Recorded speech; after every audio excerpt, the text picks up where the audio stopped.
Welcome back to Movie Recaps. Today I will show you a sci-fi thriller film from 2011, titled Limitless. Spoilers ahead. Watch out and take care. There's loud banging on a metal door, leading to a fancy apartment with boxed up belongings. A tiny tour of the high-end apartment complex reveals two dead bodies. And on top of the building, standing right on the edge of a balcony, is Eddie. He takes 1 foot off the edge and he hears 2 gunshots in the next apartment over. His neighbor must have checked on the noise. Someone is screaming in front of Eddie's door to be let in. Eddie's disappointed in himself. Does he jump? A little over a year earlier, Eddie is walking down the street, looking completely different. He says he's a writer. Drinking midday in a bar, he's telling 2 guys about his novel, for which no one believes he has a contract for. It's a question if he believes it himself. Later, he's seen writing. Trying to write. Procrastinating. Until he finally leaves his apartment and goes out to drink again. A few weeks, if not even months, pass with him not writing a single word. Eventually, his girlfriend Lindy leaves him. Eddie thinks it's out of the blue, but she clearly doesn't. He gets ready to propose to her, but she reminds him of the last time he was married, to Melissa. That marriage didn't work out that well. Later, he's walking home, feeling bad about himself in general, when he sees his ex-brother-in-law, Vernon. Eddie's not excited to see him. After a little chit-chat, where they both lie to each other a bit about what they're doing, Vernon convinces him to have a drink together. They go to a bar and he tells him about how Melissa is doing. Then they start talking about Eddie's creative problems and Vernon suggests he can help him. He shows him the drug he's selling. It's some kind of magic designer drug that supposedly can help you access your whole brain. Eddie doesn't think it can help him.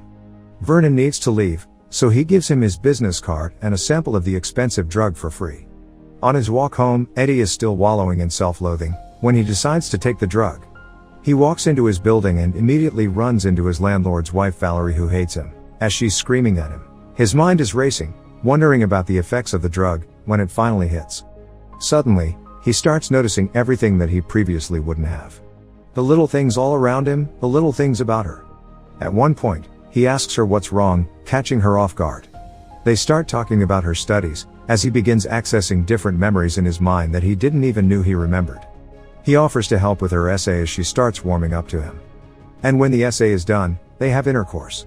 He walks into his apartment and suddenly realizes how filthy and disgusting it is. So he starts cleaning and fixing it up, putting everything in its place, until it looks like an actual place someone would live in. The drug has made his mind perfectly clear. So he does the one thing he knows he should be doing with a clear mind, writing. And this time, he's actually doing it.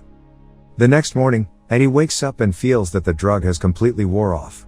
The good news is that he still has the pages he's written from his novel, so he goes to see his publisher. Eddie asks her to read the unfinished manuscript and promises to return the advance if she doesn't like it.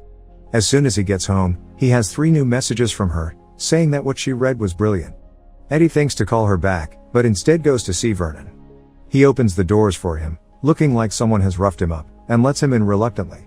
Vernon knows why he's there and tells him that he'll give him more of the drug, but that first he has to run some errands for him. Eddie goes to get his dry cleaning and pick up some breakfast, but when he comes back he finds the apartment door open. The place is completely ransacked and Vernon is on his couch. Eddie walks over and sees that he's dead. He immediately calls the police and while he waits for them to get there, he realizes that the people that were apparently looking for the drugs never found them. So he gets to looking for himself. Eddie ultimately finds the drugs, as well as Vernon's black book and some money. Suddenly the police are at the door. Later, he's being questioned in a police station. The detective is suspicious of Eddie and his story. Melissa calls the detective's desk and asks to speak to Eddie. She tells him that she doesn't want him at Vernon's funeral and that she'll call him when all of it is over.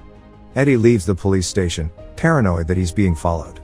He gets home, counts the money and takes 1 tablet, which kicks off a montage of him completely rediscovering himself and the power of the drug. First, he gets a haircut and new clothes. Finishes his novel and delivers it to his publisher. He learns the piano in 3 days and also learns to speak new languages with little effort, then uses them to pick up women. Suddenly, he can use math to win at poker. He knows what combination of drugs his aunt with cancer needs.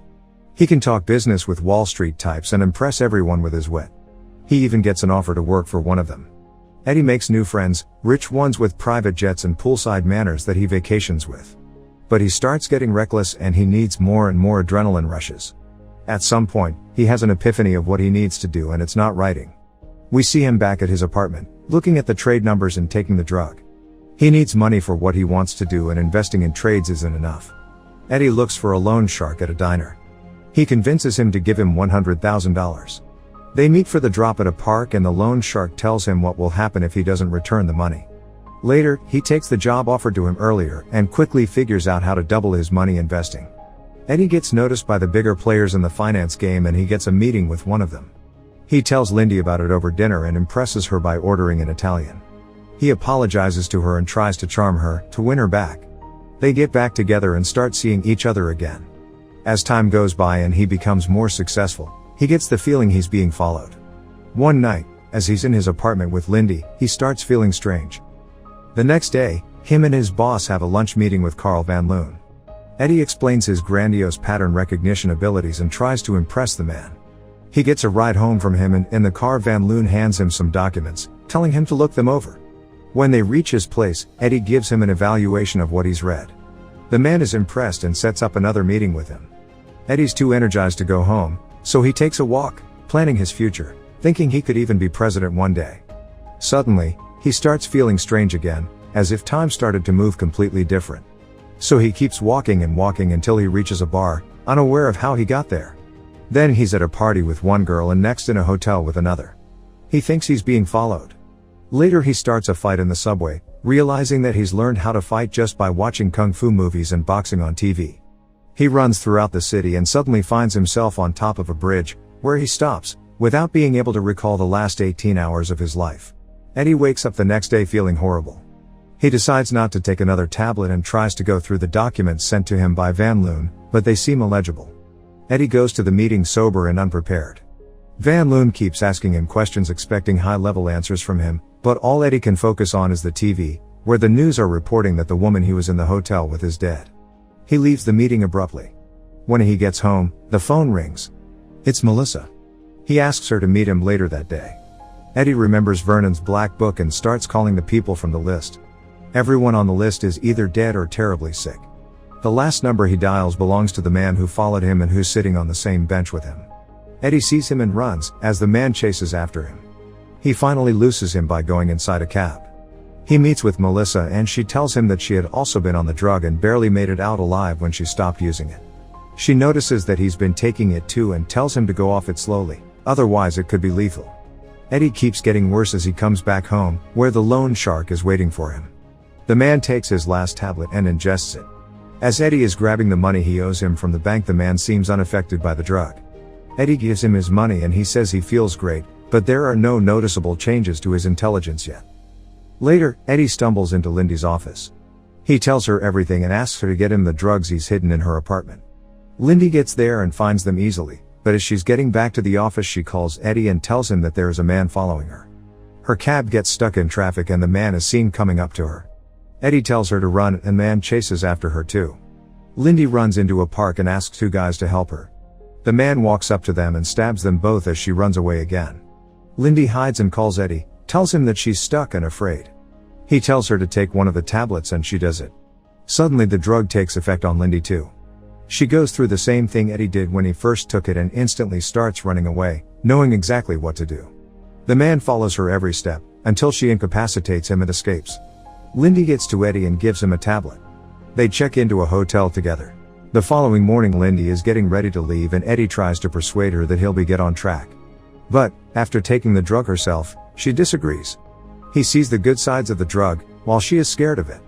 Eddie tells her that he will eventually get off the drug, but she leaves regardless. Eddie sees the loan shark waiting for him and he goes up to him. The man wants more drugs so he gives him a few to hold him over. Later, he hires two bodyguards that follow him everywhere and he goes to see Van Loon. Eddie apologizes about the meeting, explaining he was sick, but he had already won the man over before, so Van Loon still gives him the job. He brokers the biggest merger in history for Van Loon and gets back on his feet. Not waiting around until his stash of the drug runs out, he goes to a chemist and tells him that he'll give him $2 million if he recreates it in 6 months.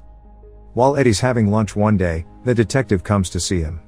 He tells him that he's been identified as the man running out of the hotel when the young woman was killed. So, Eddie hires the top lawyer to bail him out. Later, he's at a big meeting for the merger with Van Loon, when he notices that one of the men, Atwood, from the opposing side is sick. They will reconvene to sign the contract the next day.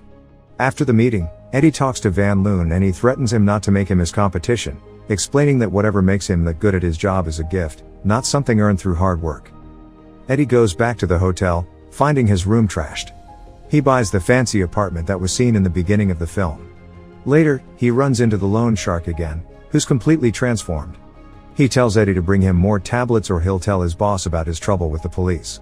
The next day, Van Loon and Eddie are waiting for Atwood to come in and sign the documents for the merger. When he doesn't show up, his wife comes to their offices to tell them that he's sick, but as soon as he's better he will sign the contract. The two of them walk her out, and as she's going into the car, Eddie sees that the man who's been following him is getting inside the car with her.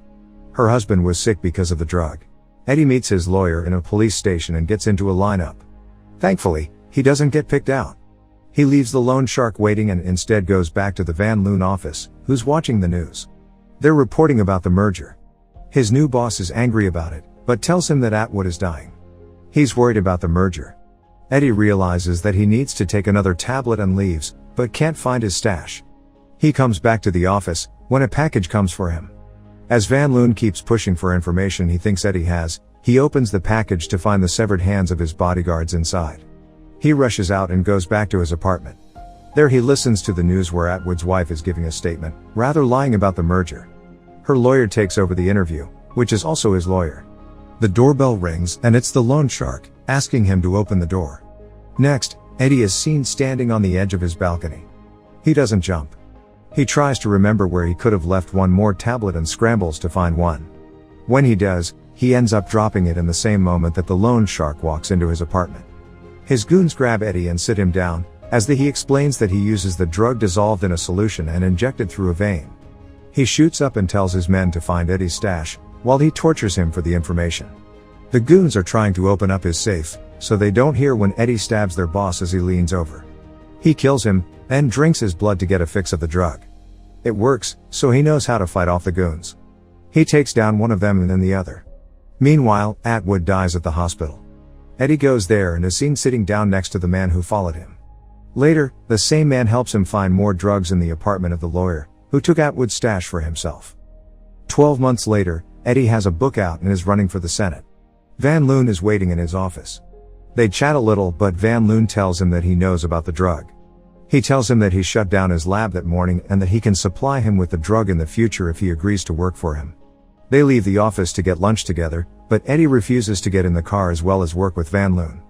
Eddie tells him that he learned how to change the drug, how to get off it while keeping all of the positive effects. He can see everything, he's unstoppable. Eddie refuses any possibility to work with Van Loon and sends him on his way. He walks to a restaurant and meets with Lindy there. Make sure to subscribe and turn on notifications so you can watch more videos like this. Thanks for watching.